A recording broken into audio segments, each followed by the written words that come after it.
sentando, por favor.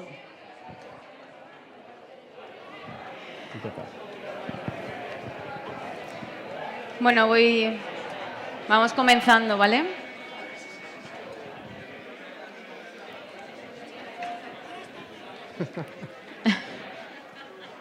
Bueno, pues muy buenas tardes a todos. Gracias por venir, a los que se incorporan ahora a la charla de la jornada de Protagonista el Residente, dentro del programa del Congreso de la Valenciana. Creo que hablo por los 4 moderadores. Dar las gracias a la Junta y al comité organizador por invitarnos a participar en esta organización, a los ponentes por ser parte de esta jornada, los que habéis querido participar.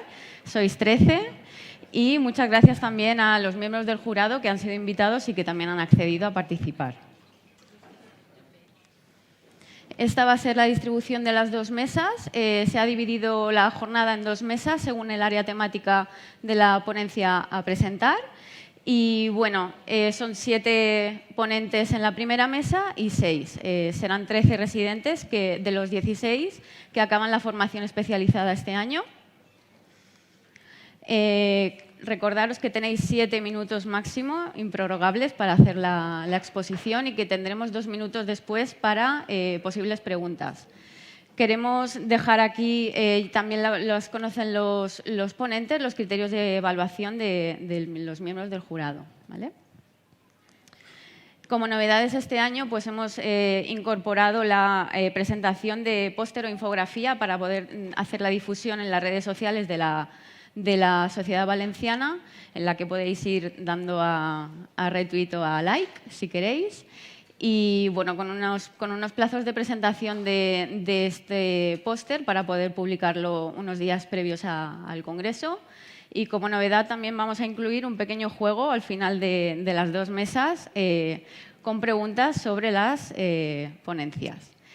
Al final tendremos un premio de consolación al ganador.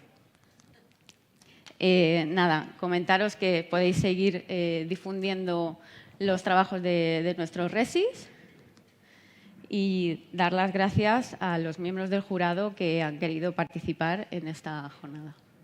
Vale, bueno, pues buenas tardes. Como ya ha dicho mi compañera Nuria, tanto ella como yo moderaremos esta primera mesa y luego nuestros compañeros Virginia y Javier moderarán la segunda mesa, ¿vale? Recordar otra vez que el ponente tiene 7 minutos prácticamente improrrogables, por favor, no os prolonguéis mucho. Y recordar que el ponente que va detrás del que está exponiendo debe pasar primero a microfonarse, con lo cual, cuando vea que pasamos al turno de preguntas como muy tarde, debería estar ya microfonado esperando para el siguiente, ¿vale? Vamos bastante justos de tiempo, entonces directamente vamos a empezar. Tenemos una primera presentación de María Antón Hernández, del Hospital Clínico Universitario de Valencia, y bueno, termina su formación este año, SR4, y nos va a presentar el estudio de eficacia y seguridad en vida real de ocrelizumab en esclerosis múltiple. Buenas tardes. En primer lugar, quería dar las gracias a la Valenciana por darnos la oportunidad a todos los residentes de mostrar nuestros trabajos. Y desde el Hospital Clínico Universitario os traemos unos resultados preliminares de un estudio que estamos haciendo en colaboración con el Servicio de Neurología de efectividad y seguridad en vida real de ocrelizumab, que es un tratamiento para la esclerosis múltiple. Bueno, como introducción, todos conocéis ocrelizumab, es un anticuerpo monoclonal humanizado que se une al receptor CD20 y va a conseguir una deplección de los linfocitos B. Estos linfocitos B están muy implicados tanto en la inflamación del sistema nervioso como en la destrucción de los axones neuronales. Tiene 2 indicaciones aprobadas, esclerosis múltiple recurrente y esclerosis múltiple primaria progresiva en fases tempranas. Ambas tienen que tener la característica de tener actividad inflamatoria en el momento en el que se inicia ocrelizumab. La dosis habitual es de 600 miligramos cada 6 meses con su correspondiente premedicación. Y una vez el paciente inicia el tratamiento con ocrelizumab, en consulta se le va a hacer un seguimiento para ver la efectividad del tratamiento. Se le va a hacer en base a 3 pruebas, resonancia magnética, se va a ver si tiene lesiones captantes de gadolinio, que son las activas. Se le va a realizar la escala expandida del estado de discapacidad o EDSS, es una escala que va de 0 a 10 y sirve para medir la discapacidad del paciente en base a la capacidad de caminar y de la funcionalidad de 8 sistemas del organismo.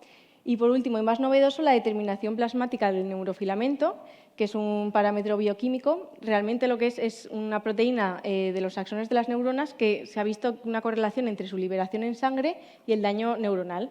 Y aunque no están muy esclarecidos los límites, se ha visto que valores por encima de 12 son considerados ya patológicos. Como objetivo de nuestro estudio es evaluar efectividad y seguridad de ocrelizumab en los pacientes que han sido tratados en el Hospital Clínico Universitario. En cuanto a material y métodos, el diseño de nuestro estudio es observacional, ambispectivo, que se realizó desde enero del 2018 a enero del 2023 y incluimos los pacientes que habían sido tratados con al menos 2 ciclos de ocrelizumab, es decir, 1 año de tratamiento. Estas son las variables que estudiamos, variables demográficas y descriptivas. Recogimos las habituales, además de en qué línea de tratamiento se inicia ocrelizumab, el motivo que lleva al neurólogo a cambiar a ocrelizumab y, además, la duración media de tratamiento. Como variables de eficacia, la variable primaria, que es la tasa anual de recaída, que es un coeficiente entre el número total de recaídas de todos los pacientes dividido entre el número de pacientes tratados por año. Como variables secundarias, consideramos el tiempo hasta progresión, en qué proporción de pacientes se va a dar esta progresión. Luego nos centraremos en la escala de DSS para ver si hay cambios, si el paciente empeora, mantiene o incluso llega a mejorar su estado de discapacidad con el tratamiento. Y, por último, estudiaremos el neurofilamento para ver si hay diferencias entre los pacientes que progresan y los que no progresan. En cuanto a variables de seguridad, recogimos reacciones adversas. Hicimos un análisis estadístico en el que empleamos una Kaplan-Meier para calcular el tiempo hasta progresión y una T-Students que nos va a servir para comparar el neurofilamento, para ver si hay diferencias entre pacientes que progresan y los que no se mantienen estables. Y como resultados, nuestra muestra inicial es de 72 pacientes, de las cuales la mayoría de ellos eran mujeres de una edad media de 43 años que estuvieron tratados durante un tiempo de 27 meses. La mayoría de ellos estaban diagnosticados de la forma recurrente, en un 90%. Y como podéis observar, se usa ocrelizumab desde en una primera línea hasta una quinta línea, siendo la mayoritaria la primera línea con un 35%. Lo que motiva al neurólogo a cambiar a ocrelizumab es el fracaso al tratamiento en un 82% o las reacciones adversas en un 17%. La tasa anual de recaída que obtuvimos fue de 0,1. El tiempo hasta la progresión fue de 44 meses y solamente el 25% de nuestros pacientes progresaron. En cuanto a los cambios de DSS, el 18% empeoran frente al 82% que mantienen e incluso llegan a mejorar su escala de discapacidad. Luego obtuvimos en valores de neurofilamento por encima de 12, que si os acordáis era el valor límite para considerarlo patológico, en pacientes con progresión, con una media de 12,45, frente a los pacientes que no progresan con 9,78. Comparamos las medias y encontramos resultados estadísticamente significativos. Y, por tanto, ocrelizumab consiguió un neurofilamento por debajo de 12 en el 70% de los pacientes. Aquí tenéis la Kaplan-Meier, que se ve bien el tiempo de progresión. Esta es la global y esta es desglosada por indicación. Aquí sí que es verdad que no encontramos diferencias estadísticamente significativas porque tenemos la limitación de que en la primaria progresiva tenemos una N muy pequeñita. Y en cuanto a variables de seguridad, el 57% de los pacientes presentaron reacciones adversas, casi todas ellas relacionadas con la infección, la mayoritaria siendo infección respiratoria con un 28%, y a destacar también la reacción infusional a pesar de la premedicación y un pequeño porcentaje de alopecia areata. Y como conclusiones, ocrelizumab demostró ser efectivo en la práctica clínica habitual con una tasa anual de recaída de 0,1 frente a los ensayos clínicos pivotales que tuvieron una tasa anual de recaída de 0,15. Por lo tanto, resultados de efectividad muy satisfactorios. En cuanto a reacciones adversas, fueron las esperadas según la literatura disponible, siendo el efecto adverso más común infecciones respiratorias. Y luego resulta bastante curioso el pequeño porcentaje de alopecia areata, que no está descrito ni en ficha técnica ni en ensayos clínicos, pero sí que hay publicados series de casos. Muchas gracias.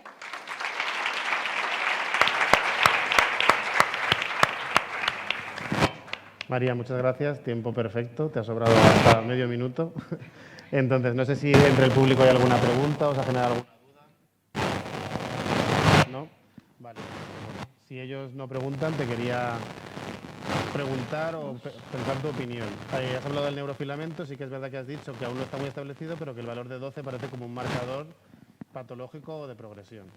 Entonces, no sé si consideras que es un buen biomarcador o se debería establecer como biomarcador de referencia o fijo en casi todos los departamentos de cara a evaluar progresiones o incluso plantearnos si existe algún punto de corte por debajo de cara al diagnóstico. Pues yo pienso que el neurofilamento es un buen marcador, pero tiene un inconveniente, que no es exclusivo de la patología de esclerosis múltiple. Es decir, cualquier daño neurológico, un traumatismo o otra enfermedad neurológica pueden elevar el neurofilamento. Y luego sí que hay muchos estudios enfocados a que llegue a ser un verdadero marcador para establecer los límites, pero yo creo que acabará siéndolo, pero todavía está muy en el aire. Nada.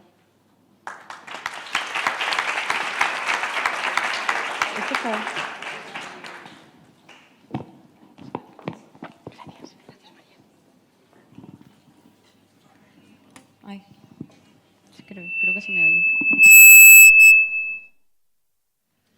Bueno, ahora damos paso a Julia Bodega Azuara, que es residente del Hospital General Universitario de Castellón, y su ponencia se llama Desetiquetado de pacientes alérgicos a betalactámicos, una necesidad real. Perfecto, Adelante. muchas gracias. Bueno, buenas tardes a todos. Como todos sabemos, las resistencias a antimicrobianos suponen una grave amenaza para la salud mundial.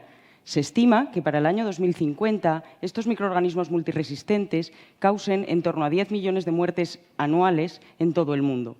Y esto se traduce en una muerte cada 3 segundos. Por consiguiente, estos microorganismos requieren una actuación urgente, ya no solo por esa amenaza que suponen en términos de salud, sino también en términos económicos. Nuestra Sociedad Española de Farmacia Hospitalaria ya propone una serie de estrategias para hacer frente a estas resistencias antimicrobianas, las cuales pueden llevarse a cabo desde las propias farmacias hospitalarias. Y entre ellas destaca el verificar las alergias a betalactámicos. Y es que debemos ser conocedores del escenario en el que nos encontramos. La bibliografía ya describe que en torno al 10% de la población mundial está etiquetada como supuestamente alérgica a betalactámicos, y este porcentaje asciende a un 20% si nos referimos a pacientes hospitalizados. Pero realmente el 90% de estas personas no son realmente alérgicas, y estas falsas etiquetas tienen graves repercusiones.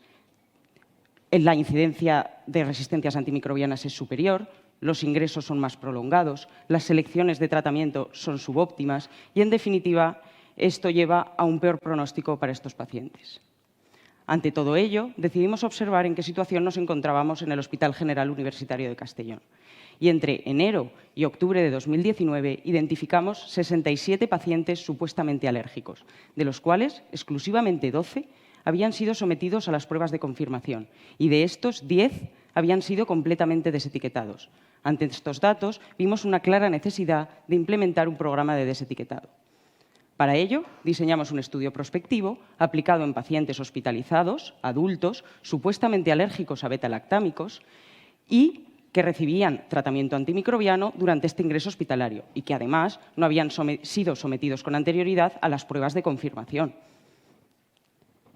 Nuestro objetivo primario fue identificar y eliminar esas falsas etiquetas a betalactámicos y el secundario, evaluar los antibióticos que se utilizaban en posibles futuros procesos infecciosos en aquellos pacientes que se había eliminado la etiqueta. Ambos objetivos se vieron interrumpidos y negativamente afectados por la situación de pandemia a la que tuvimos que hacer frente.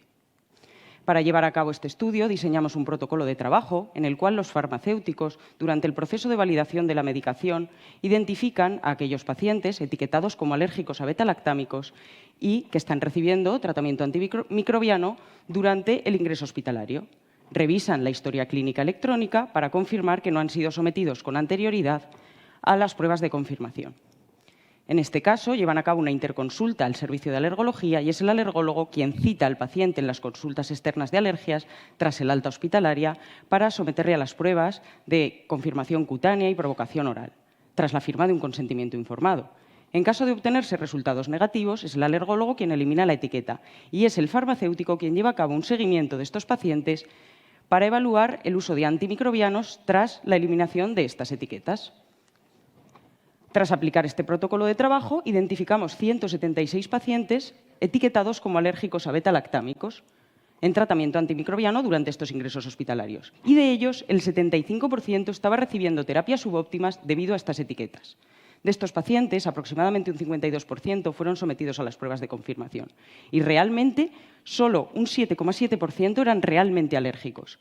Más de un 83% fueron completamente desetiquetados y en torno a un 9% parcialmente desetiquetados. Es decir, podían recibir tratamiento con algunos beta-lactámicos.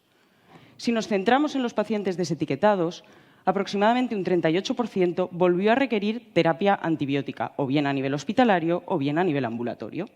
Y de estos pacientes desetiquetados que volvieron a precisar antibioterapia, un 84,3% recibió y toleró adecuadamente tratamiento con beta-lactámicos. Cabe destacar que de aquellos que continuaron sin recibir tratamiento con beta-lactámicos, en un 40% de los casos el no beta-lactámico era el tratamiento de elección. De estos datos se deduce fácilmente que estas etiquetas a beta-lactámicos erróneas son muy habituales y que tenemos un amplio margen de actuación eliminando dichas etiquetas para mejorar el arsenal terapéutico. Pero es cierto que nuestro estudio es unicéntrico y que muchos de los pacientes no acudieron a las citas de confirmación, bien por la demora que se produce desde el ingreso, desde el alta hospitalaria hasta la cita en consultas externas, por nuestra imposibilidad de llevar a cabo estas pruebas de confirmación durante el ingreso hospitalario, por el miedo que se generó a acudir a los hospitales en un entorno de pandemia. También pues, por la falta de concienciación, ¿no?, de la población de la importancia de estos programas de desetiquetado. Pero, pese a todo ello, destacar que un 83,5% de los pacientes sometidos a las pruebas de confirmación fue completamente desetiquetado, por tanto, nos permite mejorar el arsenal terapéutico en estos pacientes en futuros procesos infecciosos.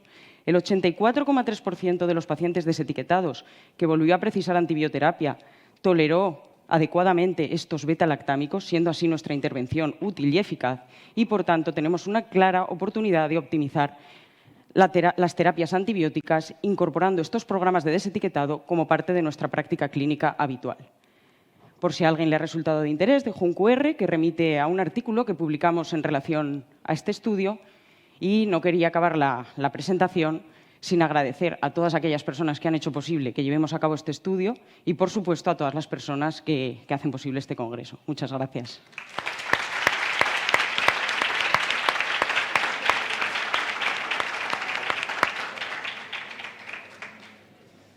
Vale, ¿alguien quiere hacer alguna pregunta?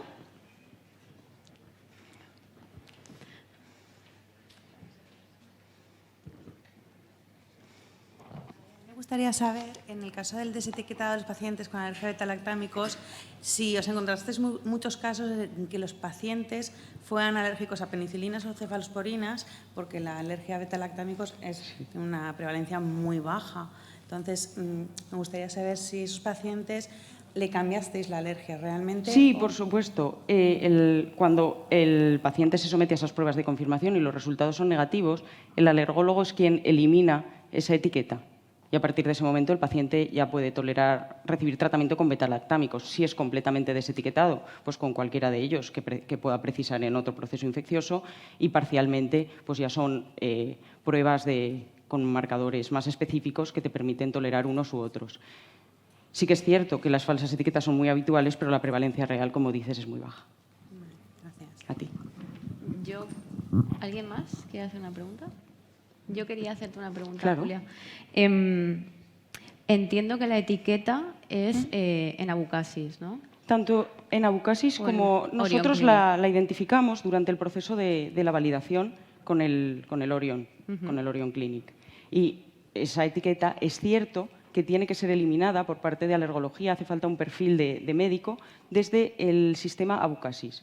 Si se elimina solo en Orion, desaparece solo de Orion, pero en abucasis permanece. Pero si se elimina desde abucasis, comunica con Orion y desaparece de ambos programas. Vale. Eso fue un problema que nos encontramos al principio. Vale, gracias. A ti.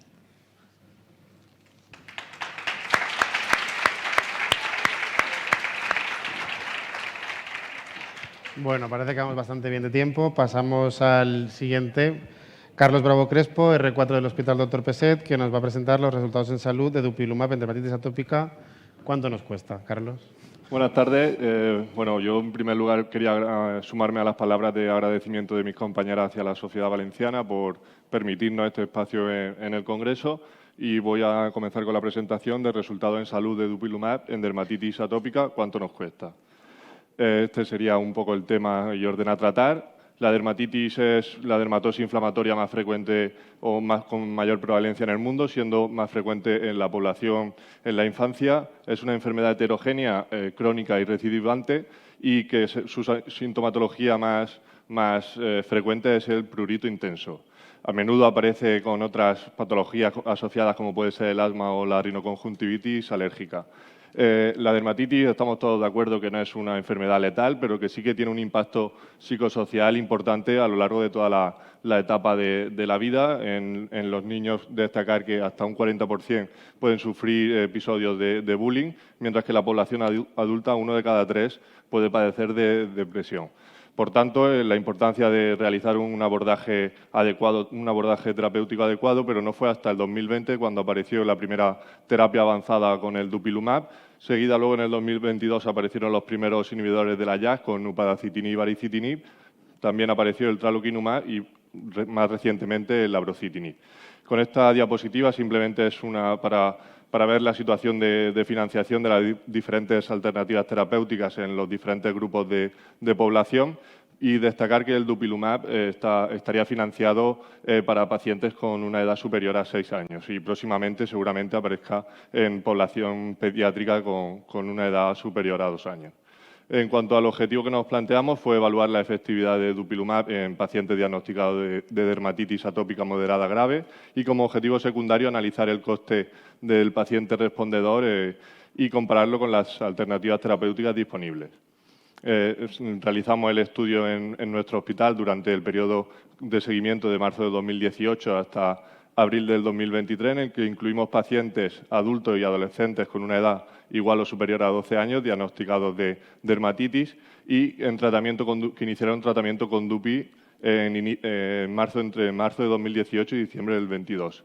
Evaluamos la efectividad utilizando una escala de enfermedad dependiente como puede ser el BSA, el EASI y el IGA, definiendo respuesta clínica como un EASI 50 y un IGA 0,1 o reducción de 2 puntos o más. También tuvimos en cuenta los PRON con la escala del EQI y la escala de prurito. El procedimiento a seguir, evaluamos la respuesta a la semana 16, 26 y 52. Y se incluyeron 39 pacientes, 59% mujeres con una mediana de edad de 32 años, un EASI de 23, un IGA 3,4 en torno al 87% de la población y una escala de prurito en torno al 7,5. Nuestra población presentaba una dermatitis ligera, menos grave que el ensayo clínico pivotal y se obtuvo la respuesta clínica en el 76% de los pacientes en la semana 16 y hasta un 84% en la semana 52. En cuanto a los PRONs, medidos como la mejora en la escala de prurito igual o superior a 4 puntos, durante este periodo de estudio consiguieron en torno a un 60-80% de los pacientes. En la primera gráfica podemos ver la evolución del EASI y del IGA.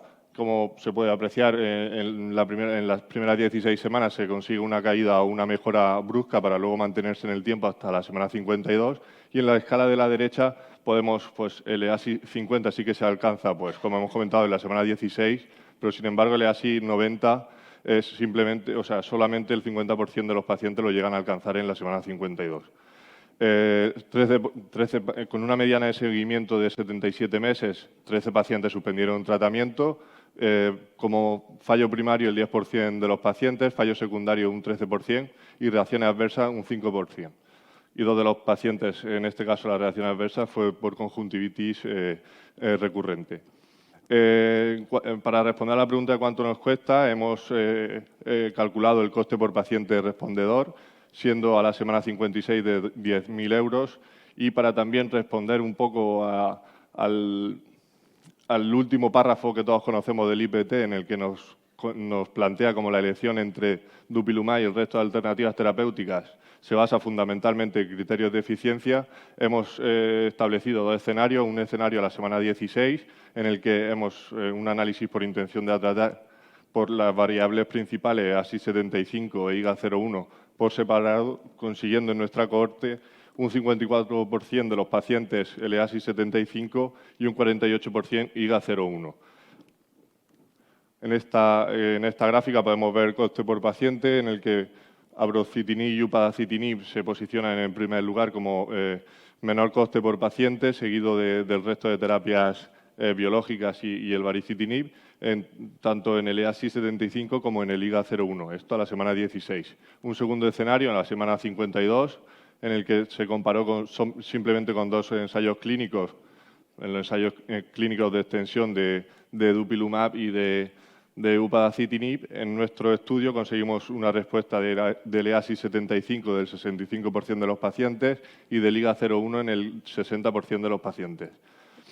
Extrapolándolo a la gráfica para medir la eficiencia, vemos también que se reproduce como en la semana 16, pero la diferencia es menor. En un primer lugar aparece como el tratamiento más eficiente o de menor coste por paciente el upadacitinib en el EASI75 y en el IGA. En nuestros datos de nuestro estudio se igualan y discrepan un poco del ensayo clínico de dupilumab, ya que pues, el IGA es una variable más subjetiva y parece que en la práctica clínica pues, se están siguiendo unos criterios menos estrictos que en los ensayos clínicos.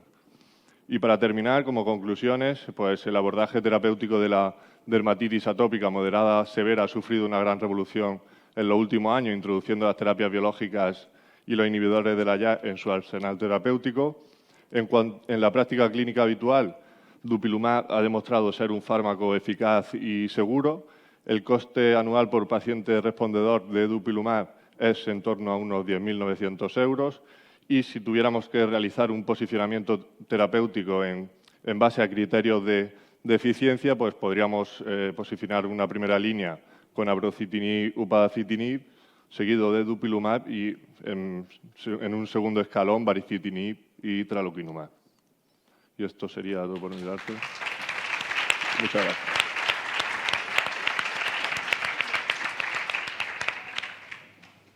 Perfecto, Carlos.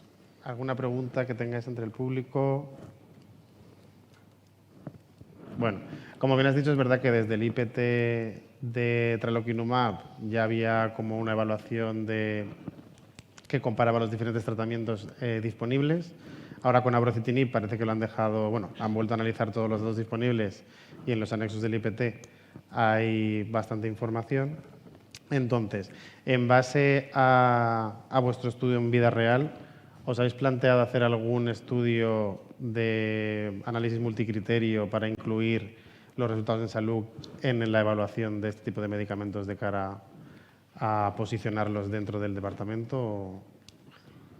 Bueno, sería una opción. Es verdad que no tenemos a día de hoy pues el resto de alternativas, tampoco hay un seguimiento y se están utilizando a lo mejor en otras líneas de tratamiento porque pues bueno, hasta ahora era una primera línea DUPI y si fracasaba el tratamiento pues ya sí que pasaban al upadacitinib. A ver ahora si se empieza a utilizar upadacitinib en primera línea o abrocitinib y comparar qué está pasando con ambas alternativas. Perfecto. Muchas gracias.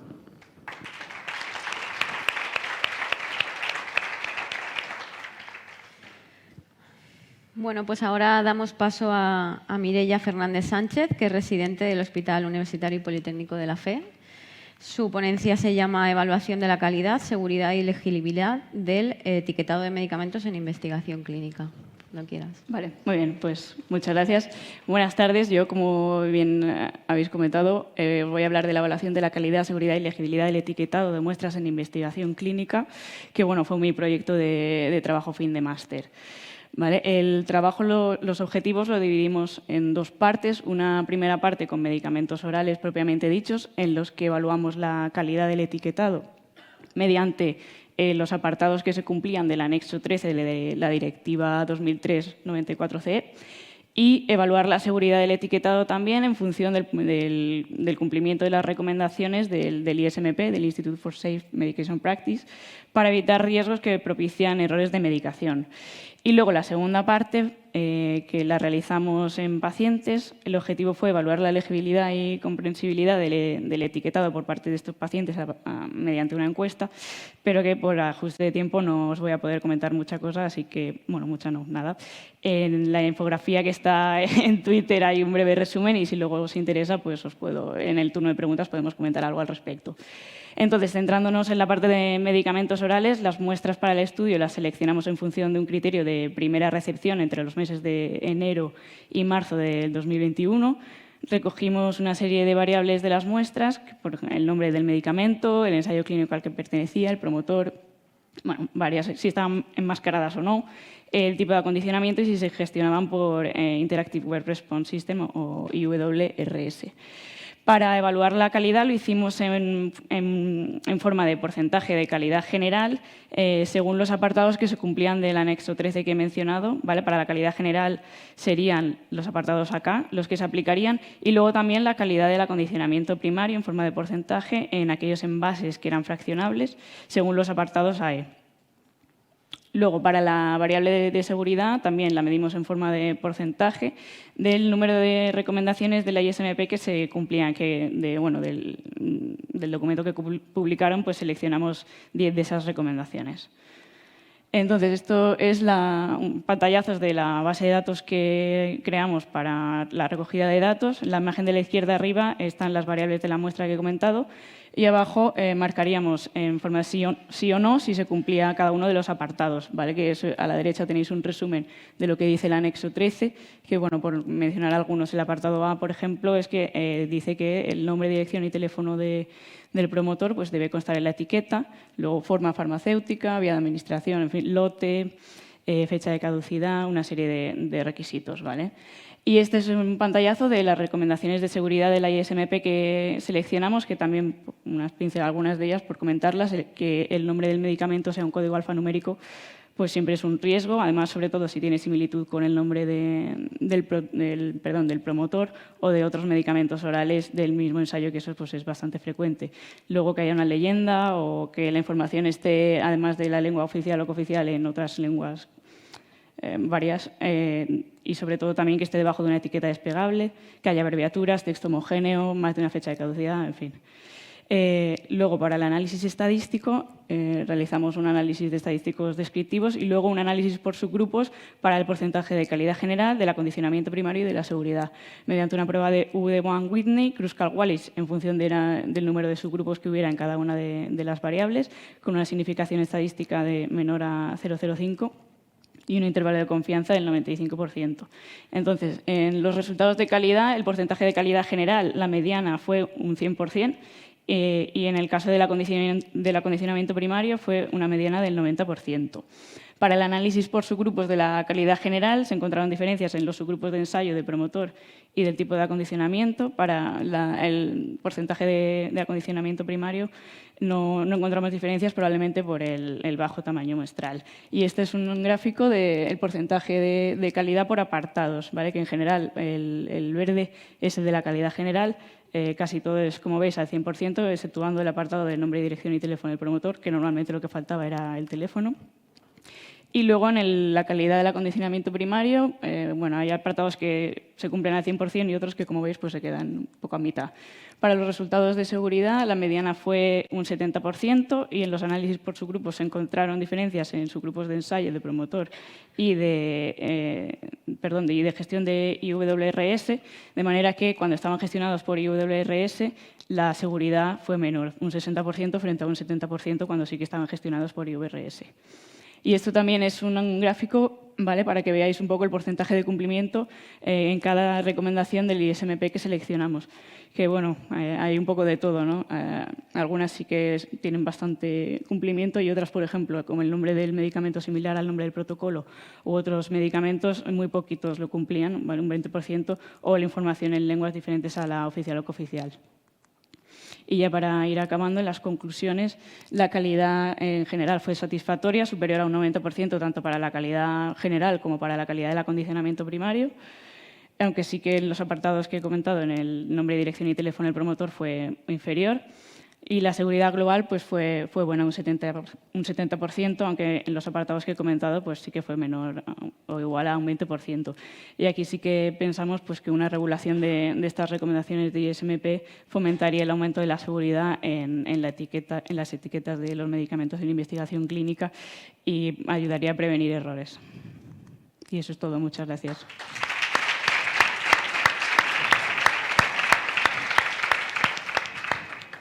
¿Alguna pregunta para Mireia? Yo te quería hacer una pregunta. ¿Qué margen de maniobra tiene el servicio de farmacia respecto a poder mejorar esas variables de seguridad, que son recomendaciones del ISMP? ¿Qué margen? Bueno. Porque son recomendaciones, al final. Sí, son recomendaciones. Ese es el problema, que no está legislado y, pues, a ver, tampoco es mal porcentaje, un 70%, pero realmente, no sé yo... En la reunión de inicio con el promotor, ¿se puede hacer algo por mejorar esa seguridad? Bajo mi experiencia yo creo que no demasiado, porque al final el promotor decide, es para varios países, cada país también tendrá una regulación seguramente diferente. Entonces, lamentablemente yo creo que el nivel de influencia en ese sentido es bajo. Vale, pues muchas gracias. ¿Alguna más? Gracias. Simplemente volver a daros las gracias por la amplia asistencia que hay. Esperamos no perderos para la segunda mesa. Recordaros que al final de la segunda mesa, mientras se calculan las puntuaciones del jurado, habrá un Kahoot para el público con preguntas sobre estas presentaciones para que estéis atentos, y el que quiera repasar tiene las infografías en Twitter. Las puede repasar, las puede retuitear y las puede comentar, ¿vale? Sobre todo los residentes pequeños, que cuando les toque a ellos les encantará que sus adjuntos mayores, que hoy están exponiendo, las retuiteen, ¿vale? Muchas gracias. Bueno, y la siguiente R4 es Alicia González Fernández, Hospital General Universitario de Elche, que nos va a presentar su estudio de esclerosis múltiple en la era de los pros-proms. Muy bien. Bueno, sumarme a los agradecimientos con mis compañeros por hacer posible este congreso. Y bueno, pues comenzar definiendo qué es la esclerosis múltiple. Es una enfermedad crónica, neurodegenerativa y autoinmune del sistema nervioso central común en adultos jóvenes, que se caracteriza por una desmielinación inflamatoria, degeneración axonal y pérdida neuronal. Estos pacientes con esclerosis múltiple pues tienen una menor calidad de vida que la población general. Y la información proporcionada por estos pacientes sobre su estado de salud pues es habitualmente utilizada en la práctica clínica, y se ha incluido el término de resultados reportados por los pacientes en la terminología clínica, los conocidos PRO. ¿Y cuál es la definición de un PRO? Pues bien, hay que saber diferenciar dos términos. Por un lado, el término PRO, que es cualquier informe del estado de salud de un paciente que proviene directamente del paciente, sin interpretación de la respuesta por parte de un médico o cualquier otra persona. Y, por otro lado, tenemos el término PROM, que son unidades de resultado informados por el paciente, que abordan la satisfacción del paciente, el cumplimiento y las preferencias del tratamiento. Estas PROM pueden ser genéricas o específicas de las enfermedades. El objetivo principal del proyecto es evaluar a través de los resultados reportados por los pacientes la discapacidad, la calidad de vida, el afecto, estado de ánimo, la fatiga, y relacionado con el tratamiento, la adherencia y la satisfacción. En cuanto a objetivos específicos, pues son analizar el perfil del paciente con esclerosis múltiple, medir el impacto de la enfermedad y sus síntomas en la calidad de vida, conocer la percepción del paciente sobre el beneficio general de los tratamientos farmacológicos para la enfermedad y conocer cómo esta enfermedad influye en la empleabilidad de las personas. Es un estudio observacional transversal en el que se incluyen pacientes mayores de 18 años diagnosticados de esclerosis múltiple en tratamiento con fármacos moduladores de la enfermedad pertenecientes al Departamento de Salud de nuestro hospital. Como variables se recogieron de la historia clínica registrada en Abucasis pues la edad, el sexo, la situación profesional, el grado de discapacidad medido a través de la escala EDSS, el tipo de tratamiento modulador y la indicación para la que se ha prescrito. Y a través de la plataforma Mirien, que es una plataforma tecnológica que evalúa la calidad de vida de estos pacientes, pues se recogieron a través de diferentes cuestionarios, como se muestran aquí, pues la calidad de vida, la satisfacción, la adherencia, la fatiga, la depresión y la productividad. En esta tabla se muestran se recogen las medidas reportadas que hemos seleccionado. los diferentes cuestionarios, así como sus puntuaciones para una posterior interpretación, y se tratan de PRONs genéricas o específicas para la enfermedad. En cuanto a los resultados, pues decir que participaron un total de 55 pacientes, 69% fueron mujeres, con una edad media de 43,6. La esclerosis múltiple remitente recurrente fue la más frecuente, en un 80% de los pacientes. El tratamiento más utilizado fue dimetilfumarato y teriflunomida, en un 36%, siendo la vía de administración oral la más frecuente, con una media de años en tratamiento de 9,6 y una media de 2 líneas de tratamiento. El grado de discapacidad medido a través de la escala EDSS fue de una media de 1. Las reacciones adversas más frecuentes fueron la toxicidad gastrointestinal y la alopecia, en un 42%. Y cuanto al cambio de tratamiento por fracaso terapéutico, fue de un 58% y por reacciones adversas de un 42%. En cuanto al análisis de los PROs recogidos en la plataforma, destacar que los pacientes presentaban una calidad de vida alta, una fatiga baja, una depresión mínima, fueron 56% pacientes no adherentes, una satisfacción con la medicación alta y una productividad baja. También se realizó una comparación entre el sexo de los pacientes y los diferentes PROs y destacar pues la mayor adherencia de las mujeres al tratamiento. Esto puede ser debido a una mayor participación de las mujeres en el estudio, ya que en contraposición hay estudios donde han demostrado ser las mujeres con esclerosis múltiple menos adherentes. También se comparó entre el tipo de tratamiento y los diferentes PROs, donde se muestran diferencias estadísticamente significativas en la preferencia del fármaco modulador. Los pacientes refieren como tratamiento más conveniente dimetilfumarato y teriflunomida. Se realizó también una comparación entre la vía de administración y los PROs, destacando pues, que los pacientes con tratamientos subcutáneos u orales presentaban una mayor calidad de vida, mayor satisfacción global y mayor productividad que los pacientes con tratamientos intravenosos. Esto concuerda con la bibliografía, donde pues, se ve que los pacientes con tratamientos intravenosos requieren de asistencia hospitalaria, lo que conlleva una menor productividad y una mayor depresión y mayor fatiga. También se realizó una asociación entre el grado de discapacidad medido a través de la escala EDSS y los diferentes PROs y se observó que los pacientes con un EDSS alto presentaban una menor calidad de vida, menor satisfacción con el tratamiento y menor efecto en la productividad, así como una mayor fatiga y una mayor depresión. Se realizó también una comparación entre la adherencia y los PROs, observándose que los pacientes no adherentes presentaban una mayor fatiga y una mayor depresión.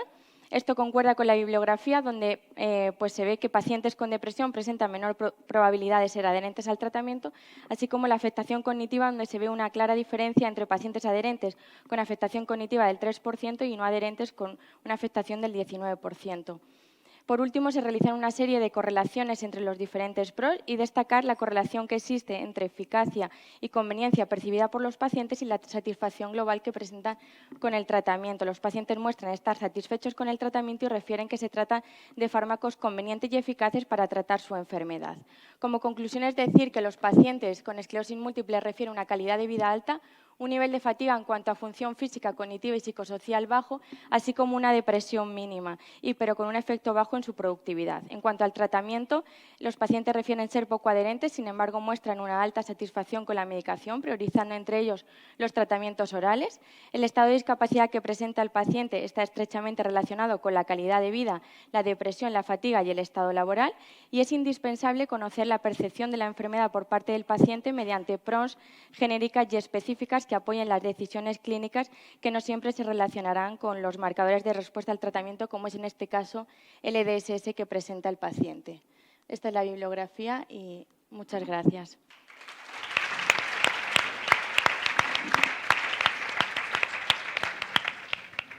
Gracias, Alicia. Te has adaptado muy bien al tiempo.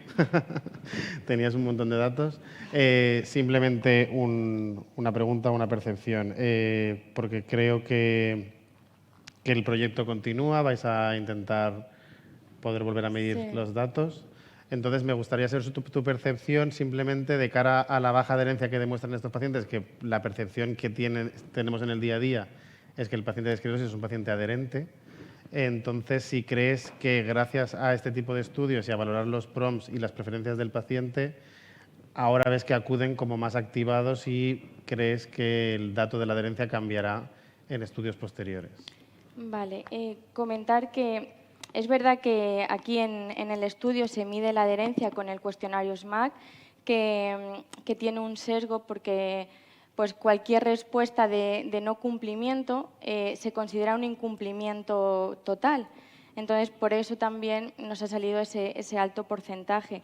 Y, bueno, pues de cara a continuar con el proyecto, yo creo que también tendremos a lo mejor que detectar estos pacientes no adherentes con otro, a lo mejor, pues pasándole otro cuestionario, por ejemplo, el de Morisky-Green, o citándolos más frecuentemente a consultas y con el apoyo también, porque, como he dicho, hay una estrecha relación entre la depresión en estos pacientes y con la adherencia. Entonces, pues también si detectamos esa depresión, pues trabajar a nivel multidisciplinar pues con el psicólogo, el psiquiatra y poder así mejorar esa adherencia. Perfecto.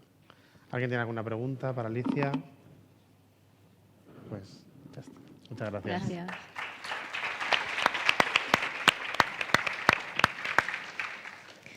Y ahora pasa Marina Ibáñez Carrillo, que es residente del Hospital General Universitario de Elche, y nos va a presentar la evaluación del tratamiento biológico de primera línea en psoriasis en placas de moderada a grave. Gracias. Como ha comentado. ¿Me oís? Vale. En primer lugar, la psoriasis, como sabéis, es una enfermedad inflamatoria multisistémica crónica que afecta en torno a un 2% de la población. Y bueno, aunque las formas más frecuentes suelen ser las formas leves, que engloban un 75% de los pacientes, algunos sí que van a presentar brotes severos que requerirán de tratamiento sistémico. Entonces, para la toma de decisiones de estos pacientes en cuanto al tratamiento, viene definida por la valoración de la gravedad de la enfermedad, y para ello vamos a usar distintas escalas. Las más usadas son la escala PASI, la escala PGA y la escala BSA. Y también usamos encuestas de calidad de vida como la encuesta del EQI. En cuanto a la elección del tratamiento biológico de primera línea, no está actualmente estandarizado. Aquí os he dejado en esta imagen sobre un metaanálisis todos los distintos ensayos que hay actualmente de las distintas moléculas aprobadas, incluyendo también biosimilares, que como veis son bastantes. Y como digo, el tratamiento biológico de primera línea no está estandarizado y en muchos casos se basa en estudios de eficacia en pacientes que ya han fracasado a un fármaco biológico previo. O sea, que no son estudios de eficacia en pacientes naïf. Entonces, en este sentido, nuestra hipótesis es que la eficacia y seguridad del tratamiento biológico en pacientes con psoriasis en placas de moderada a grave difiere según el fármaco elegido como primera opción. Nuestro objetivo principal fue evaluar la eficacia tanto a corto como a largo plazo del fármaco empleado en primera línea y, como objetivos secundarios, conocer las características clínicas y las comorbilidades de este tipo de pacientes, analizar la discontinuación del tratamiento biológico y sus motivos y evaluar la seguridad del fármaco biológico empleado como primera línea. Se trata de un estudio observacional y retrospectivo unicéntrico de los pacientes del Departamento de Salud de Elche, y se incluyeron pacientes mayores de 18 años con diagnóstico de psoriasis en placas de moderada a grave y tratados con fármacos biológicos. Se excluyeron pacientes menores de 18 años, embarazadas y con datos de la puntuación de la escala PASI no registrados en la historia clínica. Se recogieron variables sociodemográficas y antropométricas como el sexo, la edad y el IMC. Y como variables clínicas recogimos la escala PASI, la escala PGA y la escala BSA, tanto en el momento basal antes del inicio del tratamiento como en la semana 12 tras el inicio del tratamiento. Y con estos datos evaluamos la eficacia a corto plazo.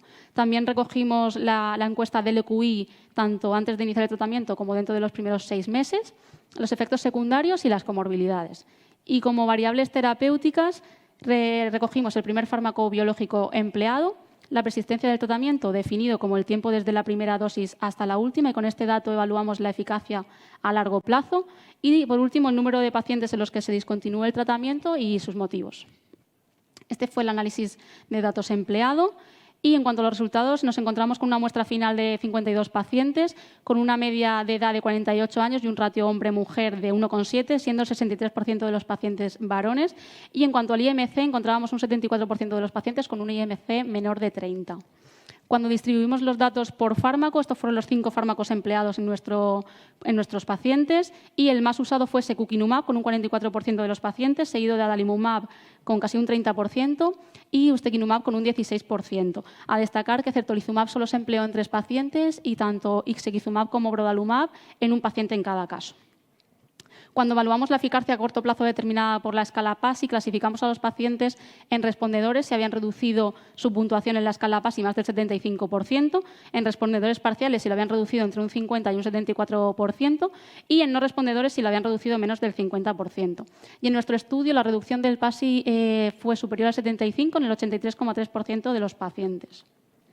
También evaluamos la reducción de la escala PASI por fármaco y no se encontraron diferencias estadísticamente significativas entre ellos, pero a destacar que con secukinumab, brodalumab e ixekizumab se consiguieron reducciones del PASI del 100%, seguido de certolizumab con un 97,5%, adalimumab con una reducción de 96,4% y, por último, ustekinumab con una reducción del 88,8%. En la bibliografía aparecen como los fármacos que consiguen mayor reducción del PASI, risankizumab, ixekizumab y brodalumab. Pero en nuestro caso, como solo hubo un paciente con brodalumab, otro paciente con ixekizumab y no tuvimos pacientes tratados con risankizumab, los datos no eran valorables.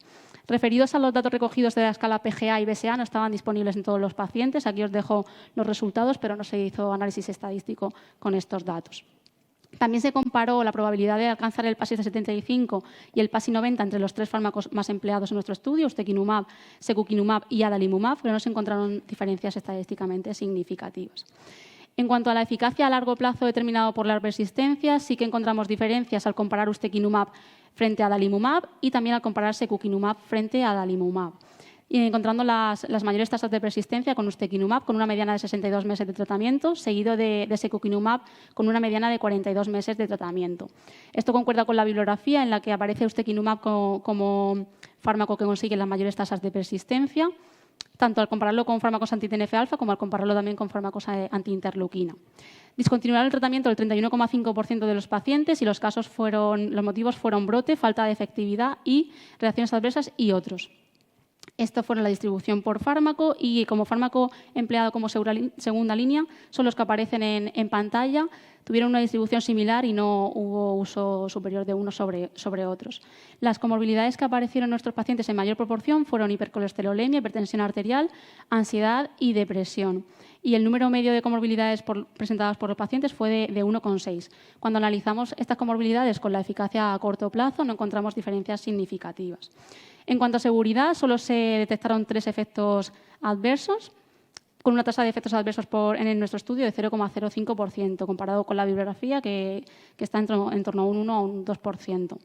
Por lo tanto, nuestras conclusiones es que las principales comorbilidades presentes en los pacientes con psoriasis en placas de moderada a grave son hipercolesterolemia, hipertensión arterial, ansiedad y depresión. Los fármacos biológicos empleados muestran una reducción del PASI mayor a 75 en la mayoría de los pacientes tratados.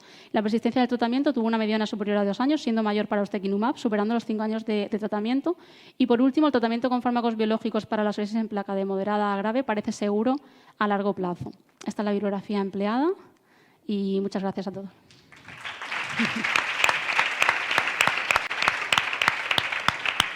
Muchas gracias, Marina. ¿Alguna pregunta para Marina? No. Yo sí que te quería hacer una.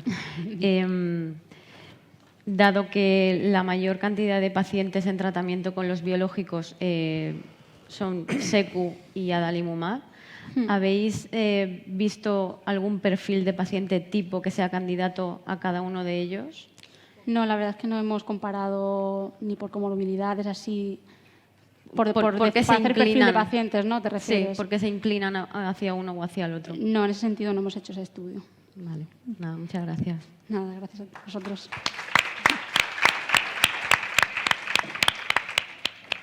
Bueno, vamos a terminar la primera mesa de presentaciones. El siguiente será el R4 Aarón Puplabartoy del Hospital General Universitario de Castellón y nos va a hablar de la inflamación como factor de riesgo para la intoxicación por boriconazol. Adelante, Aarón. Vale, a ver. Vale. Bueno, buenas tardes a todos. En primer lugar, agradecer a la Sociedad Valenciana por invitar y contar con los residentes para hacer esta jornada y empezamos. El Aspergillus es un hongo cuyas esporas se encuentran en el ambiente y que, en principio, no van a causar infección a pacientes sanos, pero sí a pacientes inmunosuprimidos, hematológicos y trasplantados, debido a que estos tienen una disminución en su sistema inmunitario. Existen diferentes formas en las que este hongo puede provocar la infección, pero la más importante sería la aspergilosis pulmonar invasiva, ya que es la más grave y la que se produce de forma más aguda. Para ello contamos con diferentes antifúngicos, pero el de elección sería el voriconazol. El voriconazol es un azol de segunda generación que se metaboliza principalmente en el hígado a su metabolito N-óxido. Lo hace mediante una reacción no lineal de tipo Michaelis-Menten y su citocromo más implicado va a ser el 2C19. Tiene un intervalo terapéutico estrecho de 1 a 4 miligramos litro y por encima de este intervalo superior va a provocar hepatotoxicidad y neurotoxicidad. En nuestro servicio observamos que durante la pandemia del COVID hubo un incremento considerable de los pacientes que necesitan monitorización por voriconazol. De hecho, era del doble, si lo comparamos con el mismo periodo del año anterior. Y la diferencia entre los 2 años era pacientes que eran COVID positivo. Entonces, esto nos hizo entrar a buscar bibliografía, hacer una investigación, y vimos como habían algunos autores que sí que hablaban de que el COVID, debido al síndrome de distrés respiratorio agudo severo, puede provocar con más frecuencia la API, la aspergilosis pulmonar invasiva. De hecho, también se hablaba, y en otros artículos también se nombra, que la gripe grave con este síndrome de distrés respiratorio también puede causar esta aspergilosis pulmonar. Por lo tanto, a los pacientes que hemos comentado antes, habría que añadir pacientes con gripe, con COVID, que desarrollan este síndrome grave. También, buscando más bibliografía, encontramos, como habían algunos autores, que identificaban la inflamación como un factor de disminución del metabolismo de algunos fármacos, entre los que se encuentra el voriconazol. Existirían 2 vías, una transcripcional mediada por interleuquina 6 e interleuquina 10, que mediante la vía del NF-κB disminuir la transcripción a nivel genético de los complejos metabolizadores, en este caso el CIP, el citocromo. Y habría otra vía no transcripcional que estaría mediada por la interleuquina 1-beta, interferón gamma y TNF-alfa, que actuaría sobre los citocromos ya sintetizados, disminuyendo su actividad. De esta forma, al final, lo que tendríamos es una disminución de la actividad o de la síntesis de estos complejos metabolizadores y, por lo tanto, un aumento de las concentraciones de voriconazol y de otros fármacos, pero en concreto voriconazol. Seguimos buscando más bibliografía y encontramos algunos artículos que avalaban esta tesis y encontramos otro en el que hacen un estudio con 61 pacientes, población caucásica, en concreto franceses, adultos y hematológicos. Y los autores identifican un punto de corte de PCR, es decir, de inflamación, de 96 miligramos litro. Por encima de este punto de corte habría 27 veces más riesgo de desarrollar una intoxicación por el voriconazol. Entonces, nosotros con esos datos quisimos ver si nuestros pacientes, que tendrían otras características, no solo son hematológicos, también son pacientes críticos, pacientes COVID, queremos ver si nuestros pacientes también se podía reproducir todo esto que hemos comentado antes. Entonces, hicimos una recopilación de todas las determinaciones que hicimos en nuestro hospital. Llegamos a recoger 130 determinaciones, de las cuales excluimos 75 por no cumplir un criterio de dosis, que el que establecimos fue 4 miligramos kilo en la dosis de mantenimiento. Entonces, nos quedaron 55 determinaciones, de las cuales excluimos 3 por tener una elevación de las transaminasas y, finalmente, para el estudio se quedaron 52 determinaciones. El método que utilizamos fue el enzimormuroensayo y definimos intoxicación como concentraciones en valle superiores a 4 miligramos litro. La edad media de nuestros pacientes eran 58 años, 60% eran hombres, 40% mujeres, la mitad eran pacientes hematológicos, el 23% pacientes COVID, el 9,6% pacientes críticos no COVID y el resto tenían otras patologías. En cuanto al tratamiento, el 38% estaba dirigido a Aspergillus, el 40% era tratamiento empírico y el resto eran para otros hongos, como Cándida y Fusarium. Y en cuanto a las concentraciones plasmáticas, el 40% estaban en rango terapéutico, solo el 3,8% estaban infraterapéuticas y el 55% estaban supraterapéuticas, con una concentración media de 6,5, es decir, que eran concentraciones elevadas. Con todos estos datos, calculamos una curva ROC que nos dio un punto de corte. Aquí estábamos comparando PCR, concentraciones tóxicas, y tuvimos un punto de corte de 61,5 de PCR, miligramo al litro, con otro ratio de 9,45. Es decir, superar este punto de corte daría 9,45 veces más probabilidad de presentar intoxicación por voriconazol. Entonces, como vimos que nuestros pacientes estaban avalando la bibliografía consultada anteriormente, y continuamos nuestra búsqueda bibliográfica hasta que encontramos un artículo en el que, en este caso son holandeses, es reciente, de 2023, y aquí en este artículo incorporan la PCR en un modelo poblacional. Entonces, este sería el primer artículo que se publica de estas características y lo queremos instaurar o lo vamos a instaurar en nuestro servicio, debido a que hemos visto que nuestros pacientes se comportan de esta forma.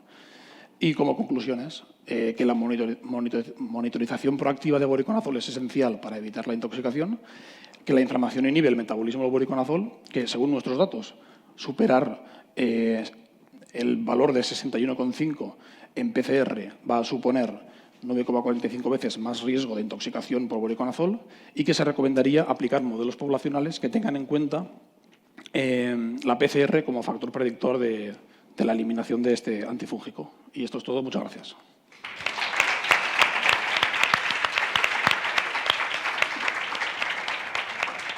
Muchas gracias, Aarón. No sé si entre el público hay alguna pregunta para él. ¿Os animáis? Bueno, pues nada, te hago yo una pregunta y acabamos. Entonces, mira, de cara a esta situación de pandemia en la que hemos tenido muchos pacientes COVID, un aumento muy considerable del número de neumonías y sobre todo de neumonías en paciente UCI, quería preguntarte, desconozco si tenéis el isavuconazol incluido en la guía farmacoterapéutica, pero no sé si a partir de vuestro estudio en pacientes con PCRs muy elevadas recomendáis o valoráis otro tipo como isavuconazol por su siempre metabólico recomendamos mixto. la utilización del boriconazol porque podemos monitorizar y es mucho más barato. Vale, la otra pregunta era... La indicación es la misma, quiero decir, entonces es siempre boriconazol. Vale. Casi siempre, alguna vez se ha utilizado isavuconazol, pero como podemos monitorizar... La otra pregunta era si estabais desarrollando alguna técnica analítica para isavuconazol en HPLC o... No. Vale. No. De momento nada. Bueno, muchas gracias. Vale. Bueno. El tiempo. Perfecto. Finalizamos aquí la primera mesa. Creo que ahora hay una pausa café. Simplemente, ya que hemos agradecido a todo el mundo, agradecer también a los jefes y a los adjuntos que permiten que tengamos residentes que presenten estos trabajos de investigación, ya que también suponen mucho esfuerzo para todo el servicio que podamos estar aquí hoy. Muchas gracias a todos. Gracias. Y nos volvemos en media hora.